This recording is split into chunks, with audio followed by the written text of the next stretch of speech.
The campus remains empty as we continue online learning because of the pandemic. Past the midway point through the semester, students and faculty are still adapting to fully online learning. As it was confirmed that next semester will also be online, I asked some of their opinions on the experience.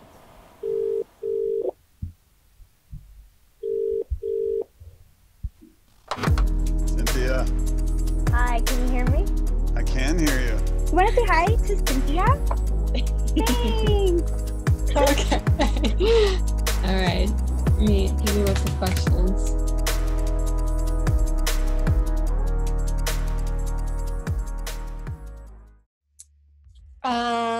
Well, virtual learning is it's more impersonal. I feel like you don't have that connection with your classmates and your professor. You lose sort of connection with your peers and your professor. Virtual learning, I think it is a little bit easier for me at least because I can openly ask questions. The experience of going to class is different because you're not physically in a learning environment. It's different when you're there in person. It's just not the same. And there is a living, breathing, collective, communal energy that happens when we're all in the same room and we're all learning something and we're all experiencing. And you just don't get that online. It's impossible, you know?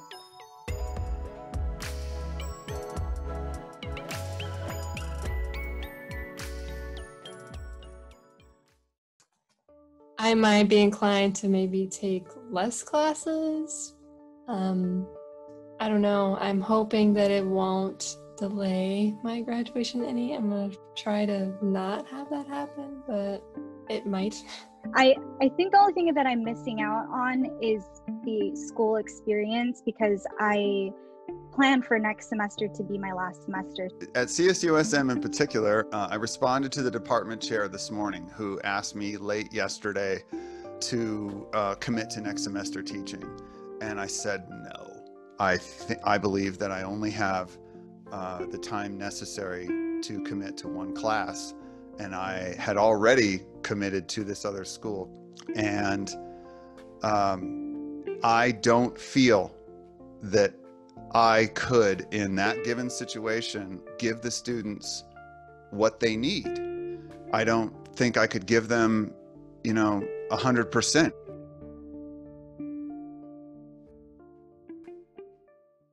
Definitely just leaning into antisocial behaviors. The good thing is I haven't had to worry about parking or commuting. So my experience with virtual learning has been a really positive one because I'm able to manage my time a lot better while I'm at home. I am teaching 3 classes this semester, and then we're doing like a hybrid work situation, and it is almost impossible.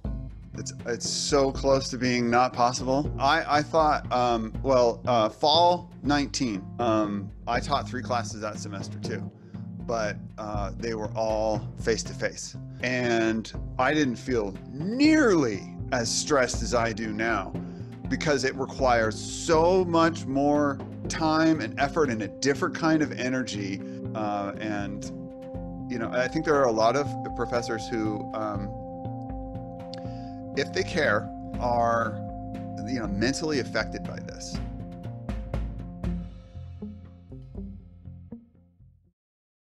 For synchronous classes, there hasn't been a lot of actual good implementation of that, just really trying to fully take advantage of the Zoom format and trying to make it as interactive and engaging as possible. For asynchronous, I think just really streamlining the courses and just really having it really organized. I know it's really hard transition for teachers, but I think maybe in the spring everybody will have a little more experience. Some of the things that my professors do to kind of help with the whole Zoom situation is to take frequent breaks. Like, for example, I take a 4-hour class on Mondays, and we're given like maybe 10 to 15 minutes break every hour because it's such a long class.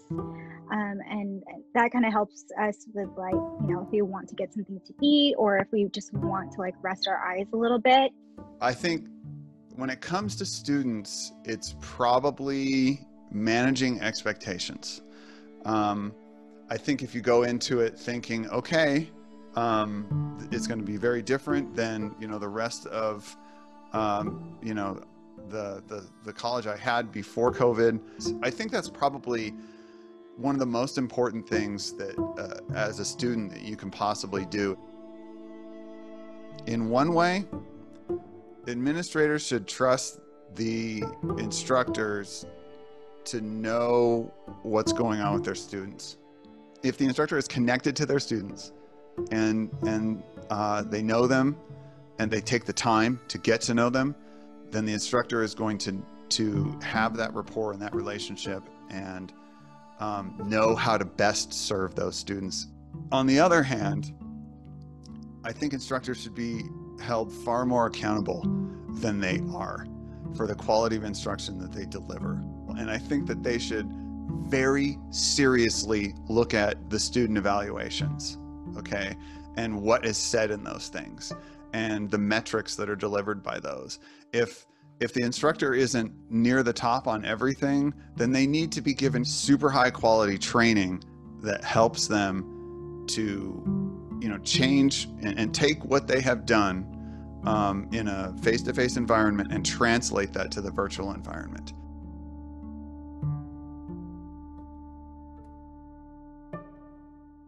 Thank you so much for watching this video. If you enjoyed it, please subscribe to our channel or head on over to our website, csusmchronicle.com, for our latest stories. And if you'd like to support us in our mission of educating and empowering the next generation of journalists, please consider donating or advertising with us at csusmchronicle.com/advertise or csusmchronicle.com/donate. Thank you.